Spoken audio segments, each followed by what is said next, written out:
The moment police bust a gang smuggling £200 million of cocaine,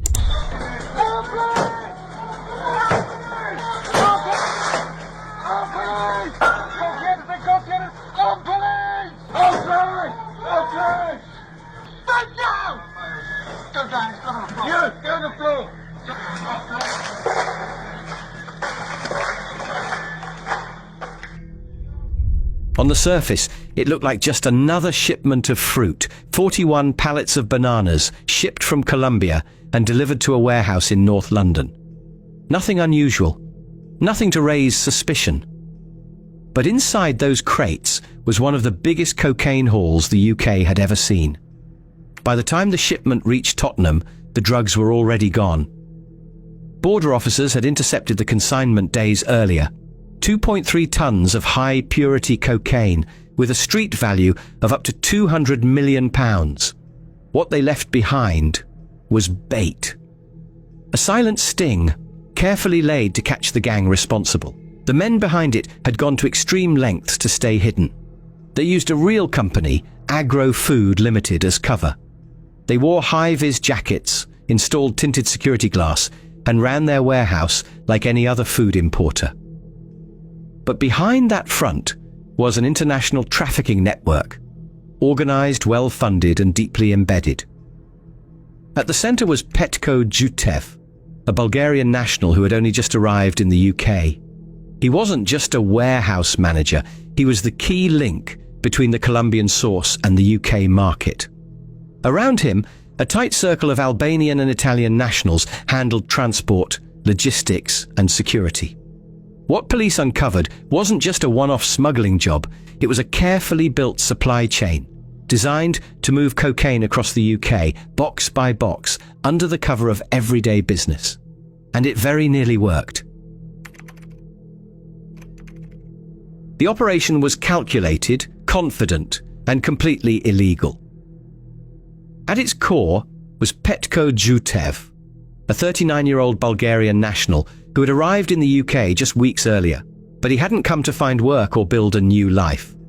He came with a purpose. By the end of December 2020, Jutev had installed himself as director of Agro Food Ltd, a legitimate fruit import business based on the Crispin Industrial Estate in Edmonton, North London. On paper, it was just another supplier bringing in bananas from overseas, but behind closed doors, it had been turned into a front for one of the UK's largest ever cocaine trafficking plots. The setup was slick. Cold storage units were installed in the warehouse, giving the impression that Agro Food was serious about preserving fresh produce. Laminated glass was fitted to stop anyone from seeing inside. Forklifts were brought in, and workers wore high-vis jackets, every detail meticulously chosen to make the warehouse look like any other small food business operating in North London. But there was nothing ordinary about what was happening behind that roller shutter. The plan was simple. Use Agro Food as a landing point for high-purity Colombian cocaine, hidden inside crates of bananas. The supply chain began in Turbo, a well-known port city on Colombia's Caribbean coast, and a key hub for cartel shipments. From there, the drugs were carefully loaded, 2,331-kilo blocks of cocaine, packed inside 41 banana pallets, each stamped with different symbols. These weren't just markings, they were identifiers, used by cartels to mark which criminal group each block belonged to once the shipment reached Europe. The gang believed their cover was strong. The company looked legitimate, the paperwork checked out, and the transport route from South America to the UK had already been tested through earlier dummy shipments. Everything pointed to success. But what they didn't know was that British authorities were already watching. Acting on intelligence gathered by the National Crime Agency, NCA, and the Organised Crime Partnership, OCP, Border Force officers intercepted the cargo at Portsmouth International Port in mid-February 2021. What they found stunned even experienced agents. 4 of the banana pallets contained layer upon layer of vacuum-packed cocaine bricks, tightly wrapped, pure, and ready for the streets. The total weight? Over 2.3 tons. On the street, it could have fetched up to £200 million, but instead of making immediate arrests, the NCA made a call. Let it run. The cocaine was removed. Listening devices were placed inside the crates. Then, 2 undercover officers posing as drivers delivered the altered shipment to Agro Food in North London. The trap was set. The gang still thought their biggest payday was inside those boxes, but the clock was ticking and the countdown had already begun. February 18th, 2021. In the grey sprawl of Edmonton's Crispin industrial estate, 2 lorries rolled quietly onto the yard of Agro Food Linteed. It was a cold, still morning, nothing out of the ordinary. But for the officers watching from a distance, this was the moment they had been building towards for weeks. Inside the warehouse, everything looked normal. Fluorescent lighting buzzed, forklifts idled, and standing at the center of it all was Petko Zhutev. He moved with purpose, directing the drivers, checking paperwork, and guiding the lorries into position.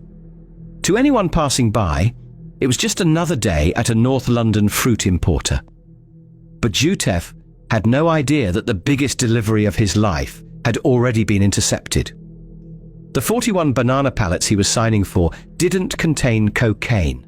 They held nothing but regular bananas and covert listening devices, installed days earlier by Border Force officers at Portsmouth. Inside the warehouse, 2 of his closest associates, Georgi Diko and Bruno Cucci, immediately began work. Wearing high-vis jackets, they began unloading the pallets with speed and precision, but they weren't looking for fruit. They were trying to identify the crates that, just days earlier, should have been filled with bricks of high-purity cocaine. They checked batch numbers, turned boxes, whispered instructions to each other, all of it captured by hidden microphones. Outside, a specialist unit of armed officers from the Metropolitan Police waited in silence. As the 2 men grew increasingly frantic, breaking down pallets and ripping open boxes, the order was given. The raid was live. Armed officers stormed the warehouse using power tools to breach the doors.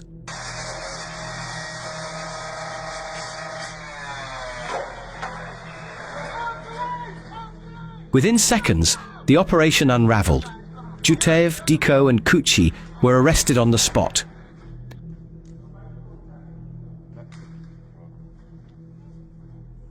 The officers moved quickly through the unit, securing the area and recovering key evidence, including a loaded Turkish Özkurşun revolver stashed in a ceiling girder above the pallet racks. It was a stark warning. The gang hadn't just planned to smuggle cocaine, they were prepared to protect it by force if necessary. Meanwhile, 2 more men were watching from nearby. Olsi Abeja sat behind the wheel of a hire van, positioned in clear view of the warehouse. His job was simple. Wait for the call, load up the cocaine and drive it out. But the call never came. A short distance away, Eric Mucci, the gang's UK organizer, kept a low profile, overseeing operations from the shadows. Both fled the scene once the raid began, but their freedom didn't last long. In the weeks that followed, investigators tracked them down. At a flat connected to the pair, officers uncovered 37 kilograms of cocaine, drug packaging equipment, and live ammunition. The evidence was clear. This wasn't a new venture. The supply chain was already running, and it had been for some time. The sting at Agro Food had worked. The gang's biggest move had become their biggest mistake. At the heart of the banana box smuggling plot were 5 men. Each played a key role. Each knew exactly what they were there to do.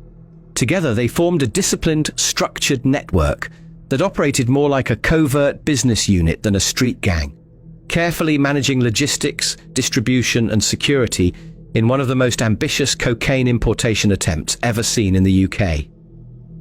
Leading the UK side of the operation was Petko Zhutev, a 39-year-old Bulgarian national who arrived in Britain in January 2021.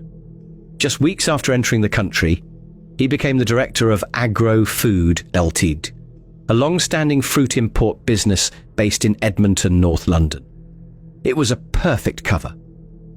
Jutev used his real name and genuine identity documents to establish a sense of legitimacy. Behind the scenes, he orchestrated the entire infrastructure, leasing the warehouse, coordinating with the transport company, hiring refrigeration services, and overseeing bank transactions through company accounts. But his most crucial role was communication. Throughout the plot, Jutev maintained regular contact with a shadowy figure known only as A, believed to be the overseas cartel contact overseeing the shipment from Colombia. If Jutev was the face of the operation, Eric Mucci was the controller. A 45-year-old Albanian national living in Hornchurch, East London, Mucci operated from the background. Described in court as a key organizer, he was responsible for logistics, equipment and personnel. He was seen attending key planning meetings, negotiating installations at the warehouse, and using Dutch-registered SIM phones to keep communications hidden. Mucci also ran a secondary operation from a flat on Caledonian Road, North London. When police searched the property, they found 33 kilograms of cocaine and drug packaging equipment. Clear signs that this wasn't a one-off job. Mucci was later convicted of both importing and supplying Class A drugs. Working under Mucci's instruction was Olsi Abeja, 40, originally from Kosovo and living in Islington. Abeja was a key courier and lookout. He transported cash, moved encrypted phones between members, and handled surveillance during the operation. On the day of the sting, he was parked nearby in a hired van, ready to load up and disappear once the cocaine was unpacked. Inside the warehouse, 2 other men carried out the hands-on work. Bruno Cucci, 32, and Gergi Diko, 34, were both Albanian nationals with limited presence in the UK prior to their arrests. They were seen unloading the banana crates, checking codes and searching for the hidden cocaine. They wore high-vis jackets to appear like ordinary warehouse staff, but their true role was anything but. A loaded revolver was later found hidden in the rafters above their work area. Both men were convicted not only of drug importation but also of firearms offences. Together, these 5 individuals made up the UK wing of an international operation, one built to move tons of cocaine under the cover of everyday trade. But their precision and planning weren't enough. The walls were already closing in. What followed was one of the most complex drug trials seen at the Old Bailey in recent years. The courtroom was packed with evidence. Dozens of surveillance logs, encrypted mobile data, forensic samples from the warehouse, and covert audio recordings hidden inside banana boxes. It wasn't just a case of proving drugs were involved. Prosecutors needed to show each man's role in a criminal enterprise that spanned continents. Petko Jutev, the gang's UK coordinator, initially denied all involvement. He told the court he was simply running a fruit business and had no idea cocaine had been hidden among the bananas. But as the evidence piled up, including phone records, surveillance images, and his own voice captured in the warehouse, his story began to crumble. After nearly 2 months into his retrial, Jutev changed his plea to guilty.